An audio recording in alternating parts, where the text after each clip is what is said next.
This is The Surgery. Last week we actually caught up with an amazing comedian, lovely guy called Dave Chawner, and he had anorexia for 10 years. Here's what he had to say about it. Dave Chawner, how are you? Good, thank you. How are you? Very good. Thank you so much for joining us.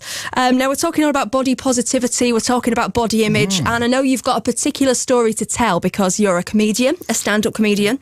But tell us a little bit about your experience with your own body image. I've always had a weird experience with body image and my body generally. I slipped into anorexia when I was 17 and I never really got help until I was around 25. And the biggest reason was I never felt anorexic enough. And I never felt kind of like I was ill enough to get treatment, which is an interesting thing because we don't really do that with any other illness. Like if someone said, I've got a lump on my chest, no one's going to say, well, wait until that's the size of a melon and then go get that checked out. That's not how prevention is better than cure. And I just find that very interesting when you do that with kind of mental health. That is interesting, actually, Rad. That's probably something you've come across, is it, that people don't sort of come to you soon enough? And yeah, I think you're probably right there, Dave, with mental health problems in particular. I think sometimes you can pass it off as just a mood. It's a certain mood or it's a certain personality trait that you've got. And it's something that everyone's going through and maybe you don't want to admit it either. Raj, was that something you come across in your surgery? Yeah, it is, especially like you say with mental health, so depression, but also with eating disorders as well, that sometimes these things start to creep up on you,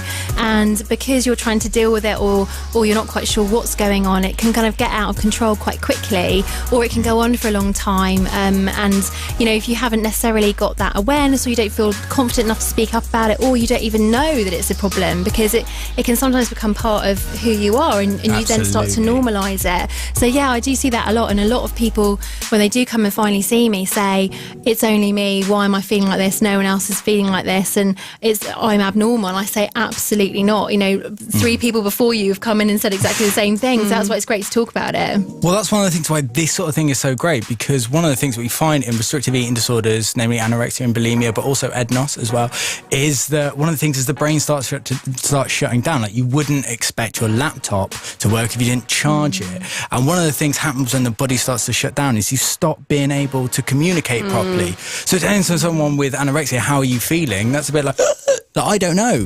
So that's why doing stuff like this and hearing other stories was so helpful for me, because it kind of put into words that which I couldn't. And it kind of helped give me a kind of like a soundboard to sort of bounce ideas off. And we're talking specifically about male body image and male body positivity, because it's sort of been talked about less, I think, sort of over the years. I mean, I remember when I was at secondary school, something which was talked about a lot was eating disorders, because I went to an all-girls school and we were always told about eating disorders and told to look out for the signs. And but sort of a bit of a misconception is that it's a female problem, but of course it isn't. It's something that men suffer with as well. So do you think that could have been part of the reason why it took you a while to come to terms with it, or did people react to you a certain way with you being a man and having an eating disorder, do you think, Dave? I think men have got an interesting history. So, for example, here's a little fact for you. The first ever case of anorexia, medical case, was actually a man. And we know that people like Lord Byron had anorexia. So it's not a new thing, and it's not only a female thing. I think one of the things I found so hard was you never get a break from your own mind. So I couldn't really compare what I was experiencing with anyone else, because I didn't know what I was doing was actually abnormal. And I say it started at 17. It wasn't like one Tuesday I just woke up and I was like, oh, there we go. It was something that kind of took a while to manifest. And because it took a while, it was a gradual thing. And it's kind of like if you sort of see like trees growing up outside your house. It's a weird example, but if you, I don't know why. I can see where you're going, don't worry. Yeah. I'm glad you can. But if you see kind of trees growing up outside your house, it takes you a while to sort of be, that needs to be sort of like cut back. Yeah. And that was exactly the same with my own kind of mental shrubbery. This has got very Daphne No, it's du a good Maurier. metaphor. But it kind of took a while for me to realise, what I'm doing is abnormal. It is, yeah, because it's your perception is kind of, it's normalising it to be that, isn't it? So it kind of slowly shifts and shifts and shifts, and then you don't realise that actually it's affecting you. Or so how did you finally, what was it that made you finally get help and ask for help? What was the trigger for that, do you think? I had a weird journey because, it started with me when I was 17. I didn't actually use the term anorexic to attribute to me until I was 21. And something amazing that happened at 21 that we're trying to get more people to do is it was actually a girl that said, oh, I've been bulimic. Might you be anorexic? And it was the first person that had asked me whether I was anorexic rather than telling me. And it took up until about sort of 25 to actually sort of, I started talking about it more and more and more. And then I started having people going, oh, you don't look anorexic. And that idea of don't looking anorexic is a fundamental misunderstanding because it's not to do with the body, it's to do with the mind. And the eating pattern, yeah. Absolutely. So that's really interesting. So it's about how someone broached the subject with you that changed. They asked you the question. And I think for everyone out there as well, because like you say, it's one of those things which can gradually creep up on you. It's actually also good to talk to family and friends if you're worried or you're concerned about someone to actually ask the question, isn't it? Rather than just letting it go. Absolutely. And that's why I'm really key of like using comedy to kind of normalise it, because if you are worried, if you're out there and you think that you've got a problem, definitely go get help. But equally, if you're trying to support someone, don't treat them differently.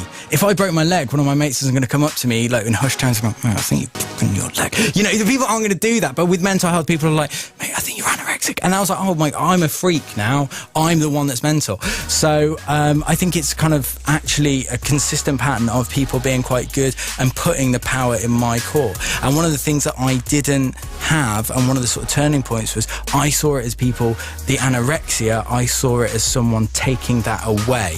Whereas actually one of the most helpful things was actually getting my life back. So getting things like my concentration, my sex drive, my masculinity, all of these little things that people don't really talk about. It was actually getting my life back rather than taking the anorexia away. Now, Dave, I know that you sort of got a role in a play when you were 17. You had to appear topless, so you started wanting to lose weight. For that, you felt the pressure to lose weight, and obviously since then you've suffered with anorexia and you've come back round again and got back to good health. But you are a performer now. You're a comedian. You're a stand-up comedian. You stand in front of a room full of people and really put yourself out there. Do you ever still feel pressures to look good? And if so, how do you deal with that? What would you advise people listening who really, perhaps men like yourself who feel a pressure to look a particular way and have to get topless for the holiday this year? What would you say to them? I absolutely agree. Like, I had a weird sort of thing. Like last year I did the show about anorexia in Edinburgh, and 4 days before the Fringe I got discharged from therapy, and as part of that they have to weigh you, and my therapist weighed me and she said, oh, I'm really sorry to say, you know, you're now technically overweight. Which is like, oh God. Were you like, yay? Is that a good thing? Is that a bad? I don't really know. I now am trying to sort of like, I think there's a number of different things. Firstly, you define yourself more by who you are rather than how you look. And I think we need to start portraying genuine, non-doctored images of people. And I don't blame social media for eating disorders, because blaming Facebook or Twitter or any of the social media sites for anorexia is a bit like blaming Damien Rice for depression, right? It's lazy and wrong, and we need to stop doing that. But I think more importantly, it's about finding that sense of identity and actually looking at what underpins it. And for reasons, for me, the anorexia gave me some control, it gave me an identity, it gave me a distraction. And now that I've been able to, with the lovely support of South London and Maudsley, that have free resources online, and Beat, which is their website, be-eat.co.uk, as well as another wonderful charity they represent called Men Get Eating Disorders too. They've all got wonderful free resources that are available online to actually look at what's deeper underneath and be like, I don't have to define myself by my body, I can define myself by my mind. And I think that's where we need to be. Yeah, that's a brilliant message. Well, thank you so much, Dave. I reckon you've probably helped a lot of people listening tonight. So thanks for all your positive advice. And yeah, it's great that you are so well and you are speaking so confidently about your experiences. And yeah, you're helping other people as well, which is amazing. So thank you very much for joining us tonight. Thank you. Oh, what an absolute ledge Dave was. He was a lovely guy, wasn't he? He's brilliant. We love him. This is The Surgery.